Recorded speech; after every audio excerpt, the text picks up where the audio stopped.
हरियाणा के बख्तियारपुर भी आपको लिए चलते हैं, जहां पर बूथ संख्या 262 पर कुव्यवस्था की वजह से स्लो वोटिंग हो रही है। सुबह से ही जो वोटर हैं वो लाइन में खड़े नजर आते हैं, लेकिन वोटिंग नहीं कर पा रहे। वोटर काफी परेशान है, नाराजगी है उनके बीच, और ये भी कह रहे हैं कि बूथ पर न तो पंखा है, न शौचालय और न ही पेयजल के कोई इंतजाम। भीषण गर्मी में वोटर से लेकर सुरक्षा कर्मी और मतदान कर्मी सभी परेशान नजर आ रहे हैं। बख्तियारपुर के बूथ संख्या 262 का जायजा लिया न्यूज 18 संवाददाता रजनीश कुमार ने। बख्तियारपुर के बूथ संख्या 262 पर स्लो वोटिंग से मतदाता परेशान है। सुबह 7 बजे से ही मतदाता कतार में लग गए हैं, बावजूद अब तक वोटिंग नहीं कर सके हैं। कारण क्या है ये हम बताएंगे आपको, लेकिन जरा कतार देखिए आप कि बड़ी संख्या में जो भी वोटर्स हैं वो सुबह के वक्त ही यहाँ पर आकर कतार में लग गए हैं। मतदान कर्मी भी अंदर हैं, सुरक्षा कर्मी भी हैं, लेकिन कुव्यवस्था ऐसी है कि मतदान कर्मी परेशान हैं, वोटर परेशान हैं, लेकिन अब तक वोटिंग नहीं कर सके हैं। ये एस्बेस्टस नुमा जो बूथ है, देखिए इस बूथ को कि कैसे इसे एक तरह से बूथ बना दिया गया है, यानी यहाँ पर कोई भी व्यवस्था नहीं है। भीषण गर्मी है और इस गर्मी में पंखे की व्यवस्था नहीं है, ना ही बिजली का प्रबंध किया गया है। सुरक्षा कर्मी यहाँ पहुंचे हैं, खासकर जो महिला कर्मी हैं उनके लिए शौचालय तक की व्यवस्था नहीं है। और अंदर जो मतदान कर्मी है किस प्रकार से यहाँ वोटिंग करा रही है, देखिए एक भी पंखा नहीं है। एक दिखाने के लिए टेबल पंखा यहाँ पर लगा दिए गए हैं, स्टैंड फैन, लेकिन स्टैंड फैन भी नहीं चल पा रहा है और बाकी जो ऊपर के पंखे हैं वो गायब हैं। कुल मिलाकर वोटिंग तो पंखा है लेकिन हवा नहीं है, विभाग व्यवस्थाएं ठीक नहीं है, और इससे जुड़ी हर वो खबर हम आपको दिखा रहे हैं, और ये खबर सीधे आयोग तक पहुंच रहा है। बिल्कुल, और ये कुव्यवस्थाएं हालांकि इतने जगहों पर इंतजाम, उनमें कहीं कहीं छोटी मोटी खामियां या कमियां हो सकती हैं। आपको भी समझना है कि चुनाव आयोग के सामने भी बड़े चैलेंजेस हैं। हालांकि अमूमन जगहों पर व्यवस्थाएं बड़ी मुकम्मल रखी गई हैं।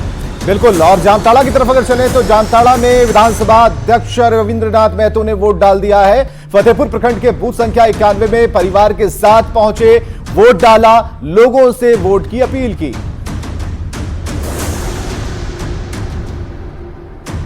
अपना मतदान करें। मतदान में कैसे लोकतंत्र के महापर्व में सारे लोगों को मतदान में भाग लेना चाहिए और बढ़ चढ़ करके अपना मत का प्रयोग करना। तो रविंद्रनाथ महतो ने अपना वोट डाला। वोट डालने के बाद आपसे भी अपील कर रहे हैं कि भाई वोट डाले जरूर जाइएगा। झारखंड में 3 लोकसभा की सीटें हैं। 3 लोकसभा की सीटों पर सुबह से ही वोटिंग चल रही है, लेकिन वोटर लिस्ट में गड़बड़ी की वजह से वोटर जो है वो नाराज नजर आ रहे हैं। महागामा की बात कर रहे हैं, जहां पर कई ऐसे वोटर हैं जो बिना वोट दिए ही वापस अपने घरों की तरफ जा रहे हैं, क्योंकि कुछ वोटर का नाम ही वोटर लिस्ट से गायब है और कुछ लोगों को वोटर लिस्ट में मृत ही घोषित कर दिया गया, जिसकी वजह से वोटर में नाराजगी देखी जा रही है। बूथ है आपका? ये तो 68 है ना। 68 है। कितना देर से दे रहे हैं यहाँ पे वोट? कितना दिन से यहाँ पे वोट दे रहे हैं?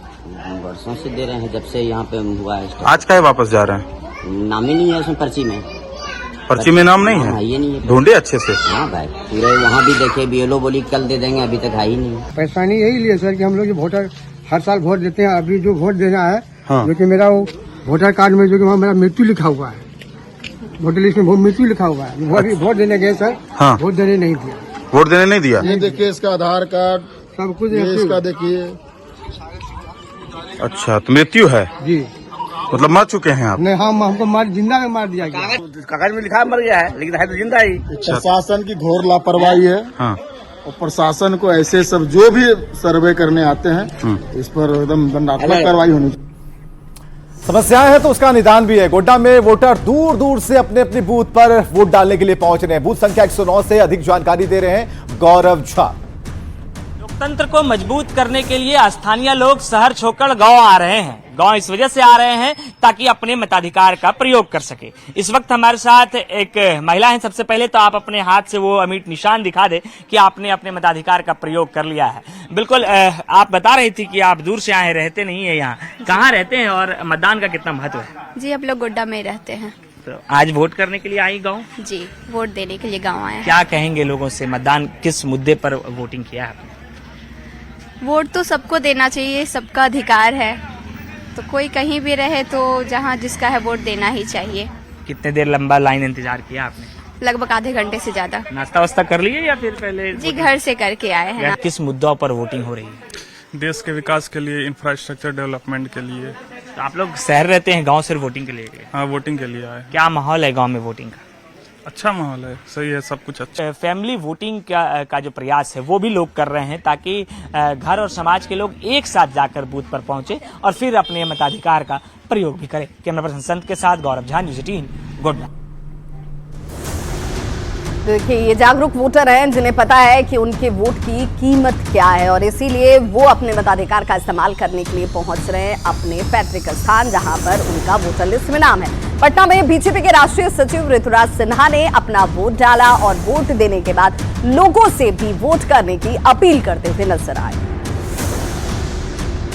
एक अधिकार भी है और एक दायित्व भी है, तो पटना की जनता से विनम्र आग्रह है कि आज मौसम भी अच्छा है, सब लोग निकलें, सब परिवार निकलें, अपने अड़ोस पड़ोस का दरवाजा खटखटाते हुए निकलें और प्रयास करें कि भारी से भारी परसेंटेज मतदान इस बार पटना में हो। चलिए, इधर पटना साहिब लोकसभा को लेकर वोटिंग जारी है। विधानसभा अध्यक्ष नंदकिशोर यादव ने खाजीकला के टेढ़ी घाट बूथ संख्या 199 पर वोट डाला। नंदकिशोर यादव ने लोगों से वोट की अपील की।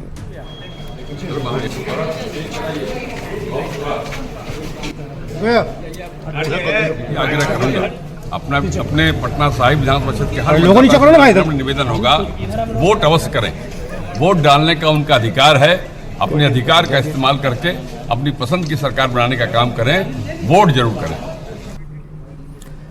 तो नंदकिशोर यादव ने वोट डाल दिया है, लेकिन आपको भी वोट डालने के लिए कह रहे हैं। तो जो भी समर्थक है वो तो वोट डालेंगे ही, लेकिन आम जनमानस में भी ये मैसेज क्लियर है, ये संदेश क्लियर है कि आपका वोट डालना कितना जरूरी है। सुबह से हमारे कई सहयोगी यहीं पर मौजूद होकर आपको जगा रहे थे और अभी हम और विभा उपाध्याय दोनों लगे हुए इस काम में। बिल्कुल। तो चुनाव आयोग की अगर कोशिशों की बात की जाए तो चुनाव आयोग की तरफ से भी यहाँ पर कई इंतजाम किए गए कि भाई अगर कोई बुजुर्ग है, चलने में लाचार है, कोई असमर्थ है, अगर कोई आने पाने में अगर कोई उनको दिक्कत है तो भाई उनके लिए भी गाड़ी का इंतजाम किया गया। लेकिन आना जरूरी है, वोट करना जरूरी है। आरा लोकसभा सीट पर 7वें चरण की वोटिंग इस वक्त चल रही है और सुबह 7 बजे से ही लोग वोट डालने के लिए कतारों में देखिए अपनी बारी का इंतजार करते हुए भी नजर आते हैं। मौसम सुहाना होने की वजह से वोटर में भी जबरदस्त उत्साह दिख रहा है। लोगों ने ये भी कहा कि उन्हें सुबह उठकर सबसे पहले वोटिंग करना है, ये पता था और इसीलिए सबसे पहले वो इसी दायित्व को निभाने के लिए वोटिंग करने पहुंच गए और उसके साथ ही दूसरा कोई काम जो है उसके बाद किया जाएगा। वोटर से बातचीत की न्यूज़ 18 संवाददाता चंदन कुमार ने। देखिए, मतदान शुरू हो गया है और वोट देकर लोग अब निकल रहे हैं मतदान केंद्रों से बाहर और लोगों में काफ़ी उत्साह दिख रहा है। लोग जो वोट देकर के निकल रहे हैं वो उनमें काफ़ी उत्साह का माहौल दिख रहा है और उन लोगों से हम बातचीत करेंगे, जानने का प्रयास करेंगे। आप बताइए, वोट देकर निकली है, किस नाम पर आपने वोट किया इस बार? देश के हित के लिए हमने वोट किया है, एक रिस्पॉन्सिबल नागरिक के जैसा हमने। जो लोग हैं, साफ तौर पर लोगों का कहना है कि लोग जो वोट कर रहे हैं वो राष्ट्र को सुदृढ़ बनाने के लिए, राष्ट्र को विकसित करने के लिए वो लोग वोट कर रहे हैं और लोगों में काफ़ी उत्साह का माहौल दिख रहा है और सुबह सुबह लोग वोट देकर मतदान केंद्रों से बाहर निकल रहे हैं। और ये आरा के एक मतदान केंद्र की तस्वीर है जहां की सुबह से ही लोगों की लाइन लगी हुई है वोट देने के लिए और लोग वोट दे करके यहां से निकल रहे हैं और सभी लोगों का एक ही मुद्दा है, सिर्फ विकास के नाम पर लोग वोट कर रहे हैं। चंदन कुमार, न्यूज़ 18 भोजपुर। 2-3 शब्द ऐसे हो गए हैं जिस पर अगर आप कान लगा दें, ध्यान लगा दें तो आपको पता चल जाएगा कि ये वोट कहां जा रहा है, विकास, राष्ट्रवाद या फिर रोजगार पर। विभाग कुछ समझाएंगे आपको। जरूरी है कि अभी तक हम लोग कुछ कह रहे थे लेकिन भारत का नक्शा सामने हो, जो लोकसभा क्षेत्र एग्जिट पोल वाली बात भी है और हाँ। आज तो जब हम इस अंतिम अध्याय की बात कर रहे हैं, इस रण के आखिरी चैप्टर की बात कर रहे हैं, तो उसमें 543 लोकसभा सीटों पर चर्चा होगी और कौन सी सीट पर किस तरीके के समीकरण, कौन से वोटर की संख्या ज्यादा है और इसलिए उसका प्रभाव ज्यादा है। पिछली बार किसके पास ये सीट थी और इस बार क्या होने वाला है, ये समझने के लिए स्टेज से थोड़ा हमें नीचे उतरना होगा। विभा जरा उतरिए और पहुंचिए। और चलिए अब आपको मैं उस मैजिक वॉल की तरफ लिए चलती हूँ। टेक्नोलॉजी का भी इस्तेमाल हम बखूबी कर रहे हैं और ये तमाम तैयारियां जो हैं वो इसी मकसद से की गई हैं ताकि आप तक हम सही तरीके से खबरों को समझा सकें, उस आंकड़े को बता सकें जिस आंकड़े के जरिए आप समझ पाएंगे कि अब जिस स्क्रीन की तरफ आपकी नजर है, ये है वो मैजिक वॉल, जिस टेक्नोलॉजी की हम बात कर रहे हैं, क्योंकि हम उस टेक्नोलॉजी से आपको जोड़ रहे हैं जहां पर आपको एक एक सीट का समीकरण समझ में आएगा। भारत का नक्शा जहां पर आपको हर तरफ केसरिया रंग दिख रहा होगा, क्योंकि ये 2019 के आंकड़े आपको यहां पर रंगों के तरफ तो दिख रहे होंगे। देखिए यहां पर बीजेपी जो है वो 303 सीटें जो हैं वो पिछली बार 2019 में लेकर आई थी, और जो वोटिंग का परसेंटेज था वो 37.41% के आसपास रहा था। कांग्रेस 52 सीट लेकर आई थी, 19.66% उनके पास वोट शेयर गया था। बिहार की चूंकि हम बात करेंगे खासतौर पर, क्योंकि 8 लोकसभा सीटों पर यहां वोटिंग हो रही है, 16 सीटें जेडीयू पिछली बार लेकर आ पाई थी, और ऐसे में 1.48% उनके पास वोट शेयर गया था। अब चलिए आपको सीधे लिए चलते हैं बिहार के उस आंकड़े की तरफ, जिसे समझना बहुत जरूरी है। और उस पूरे स्टेट की अगर हम बात कर ले तो चूंकि बिहार में आज 8वें चरण की वोटिंग हो रही है, तो देखिए 8वें चरण की 7वें चरण की वोटिंग की जब हम बात करेंगे तो उनमें 8 लोकसभा की सीटें हैं, और 39 सीटें जो हैं वो एनडीए के पास गई थी। एनडीए के पास सिर्फ एक सीट नहीं जा पाई थी, जो इस वक्त इंडिया गठबंधन के पास आपको नजर आ रही होगी, और वोट शेयर जो है वो 56.35% के आसपास उस वक्त एनडीए के पास था, जबकि इंडिया गठबंधन के पास 24.14% वोट शेयर था। अब चूंकि हम जब 7वें चरण की बात कर रहे हैं, उसमें 7वें चरण में कौन सीटें जो हैं वो ज्यादा हैं और किन सीटों पर सबसे ज्यादा फोकस है, देख लीजिए। ये जो 7वें चरण के ग्राफ की आप देख रहे होंगे तस्वीर, ये 39 सीटों के साथ भी हम बात करेंगे, और इन 7वें चरण के 8 सीटों की बात कर लेते हैं। ये बीजेपी के पास सीटें गई थी, जिनमें 8 सीटें एनडीए के पास आप देख रहे होंगे, यानी कि इस वक्त जो 8 सीटों पर चुनाव चल रहा है, ये 8 सीट जो है एनडीए के पास थी 2019 में। इस बार क्या होगा, जनता क्या तय कर रही है, इस वक्त पोल चल रहा है, लोग वोट कर रहे हैं, अपने मताधिकार का इस्तेमाल कर रहे हैं। इंडिया गठबंधन के पास एक भी सीट नहीं थी, यानी कि चुनौती जो है एनडीए के पास है, अपनी साख को बचा के भी रखना है, यहाँ पर प्रतिष्ठा भी बनी रहे। दिग्गज जो है वो पूरी ताकत झोंक चुके हैं, भाई बड़े बड़े वादे उनकी तरफ से किए गए। अब जरा इनमें समीकरणों की जब हम बात करते हैं, तो चूंकि 7वें फेज की हम बात कर रहे हैं, तो इस 7वें फेज में देखिए हमने कई तरीके से इस पर विश्लेषण किया है। दलित वोटर की बात कर लें, मुस्लिम वोटर की बात कर लें, अपर कास्ट की बात कर लें, यादव कहाँ कितने प्रभावी हैं, ये सब कुछ इसमें शामिल है। अब जरा यादव वोटर पर नजर डालना जरूरी है। इसमें एक सीट ऐसी है, इन 8 लोकसभा सीटों में ये एक सीट जो है वो सबसे महत्वपूर्ण हो जाती है, और ये एक सीट यादव बहुल सीट मानी जा रही है, जहां पर वो विनिंग फैक्टर के तौर पर काम कर रहे होंगे। ये पाटलिपुत्रा की सीट है।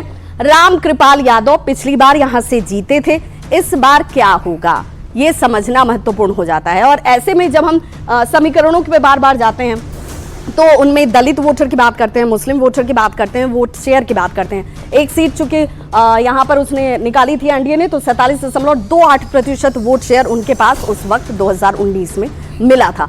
अब इस बार क्या होगा, कई ऐसे पहलुओं की अगर हम चर्चा कर रहे हैं, तो इसमें यादव तो हमने देख लिया, मुस्लिम वोटर फैक्टर है क्या, मुस्लिम वोटर की भी बात कर लेते हैं। तो मुस्लिम वोटर वाला फैक्टर इस चूंकि शहरी क्षेत्र के ज्यादातर इलाके हैं 8 लोकसभा सीटों में, इसलिए मुस्लिम वोटर निर्णायक वाली भूमिका में नहीं है। हालांकि कई बेल्ट्स पर उनकी संख्या अच्छी खासी है, लेकिन निर्णायक नहीं है, यानी कि एक तरफा अगर वो किसी की तरफ जाते भी हैं तो उससे बहुत ज्यादा कुछ होता नहीं है जीत और हार के लिए। लेकिन इसके अलावा कई ऐसे अपर कास्ट की जब हम चर्चा करते हैं, अपर कास्ट भाई बहुत सारे चूंकि शहरी क्षेत्र में हैं फैक्टर, और देखिए इसीलिए ये ग्राफ आपको दिख रहा होगा, यहाँ पर बीजेपी के पास 3 सीटें गई थी, क्योंकि अपर कास्ट की संख्या इन क्षेत्रों में ज्यादा। अब ये संख्या कौन कौन सी है वो भी हम आपको बताएंगे। एक सीट जेडीयू के पास गई थी। अब ये सीट देखिए, ये सीट जो है ये बक्सर की सीट है। बक्सर की सीट आप देख रहे होंगे जो उस वक्त अश्विनी चौबे के पास थी। हालांकि अब इस बार जो है मृत्युंजय तिवारी चुनावी मैदान में है। अश्विनी चौबे का टिकट कट गया, बीजेपी ने उन्हें टिकट नहीं दिया। हालांकि उस थोड़ी बहुत नाराजगी उनकी उस वक्त नजर भी आई थी, लेकिन बाद में उन्होंने कहा कि जो पार्टी का फैसला है वही फैसला सबको स्वीकार्य होना चाहिए। मृत्युंजय तिवारी जो है, मिथिलेश तिवारी माफ कीजिएगा, वो इस वक्त चुनावी मैदान में यहाँ से हैं।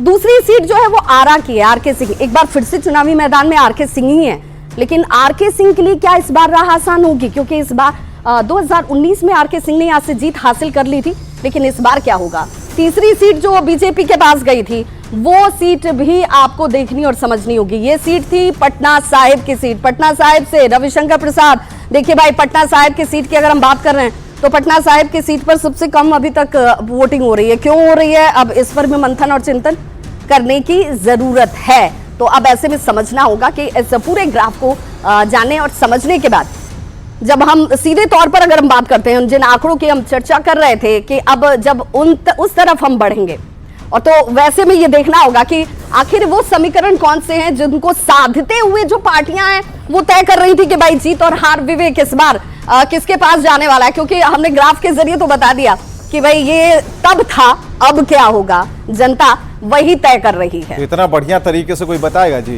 इतना बढ़िया तरीके से विभा जी ने बताया और उन्होंने समझाया कि 2019 क्या कहता था, लेकिन इस बार सब कुछ बदल देना है भाई।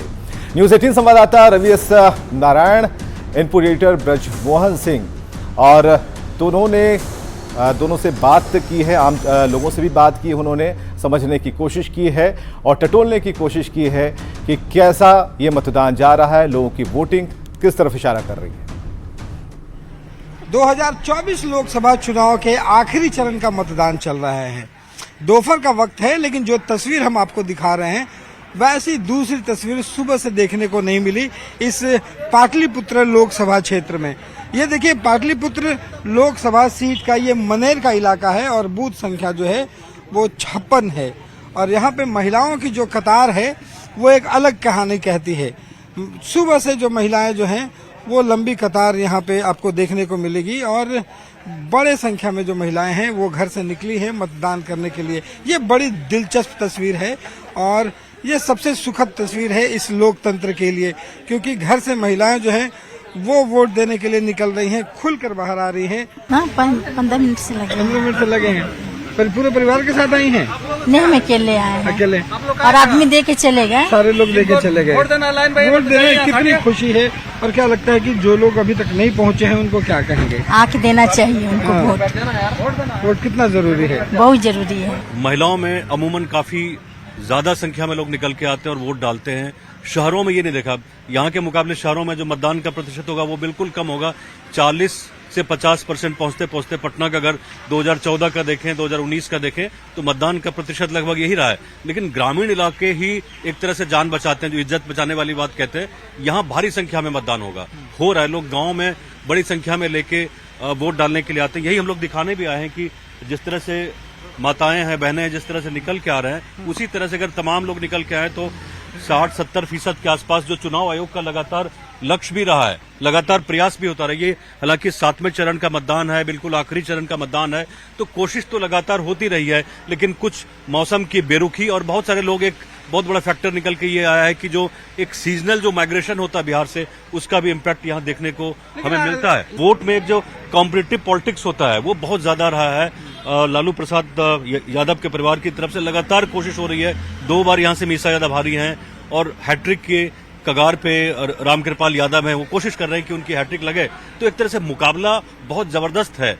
लालू किसी भी तरह से रिटेन करना चाहते हैं इस सीट को, जिस तरह से मुकाबला हमने सारण में देखा था, तो उसी तरह की स्थिति लगभग यहाँ भी है।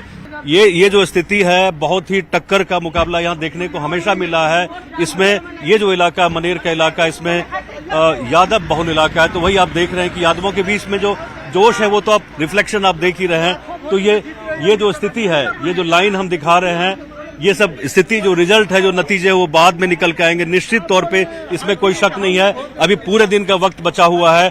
कौन जीतेगा, कौन हारेगा, नहीं होगा, ये तो मतदान के बाद जब मतगणना होता है उसके बाद ही स्पष्ट होता है। जनता है, देखिए आज का दिन है, हम बताते हैं आज का दिन है, आप लोग मतदान करिए। तो बिल्कुल यहाँ पर चूंकि मनेर की चर्चा ब्रजमोहन जी ने की, तो मनेर के लड्डू के ऑर्डर भी खूब शुरू हो चुके हैं। क्योंकि याद होगा विवेक कि प्रधानमंत्री नरेंद्र मोदी जब पहुंचे थे तो उस दौरान उन्होंने सभा को संबोधित करते करते कहा था कि भाई आप देखिए, तैयार रखिएगा क्योंकि इसकी जरूरत पड़ेगी। तो खूब सारे ऑर्डर भी पहुंच रहे हैं। तो ऑर्डर पे ऑर्डर आ रहे हैं और मनेर के लड्डू के कहने ही क्या, उसकी बूंदी के क्या कहने, और घी वाले लड्डू तो अभी मेरे मुंह में पानी आने लगा। बिल्कुल, तो क्योंकि उसका स्वाद ही अलग होता है। कहते हैं कि उसके पानी में बड़ा रस है और वही रस जो है वो लड्डू में समा जाता है। लड्डू खा लेते हैं, एक छोटे से ब्रेक के लिए रुकते हैं। बिल्कुल, एक छोटा सा अंतराल।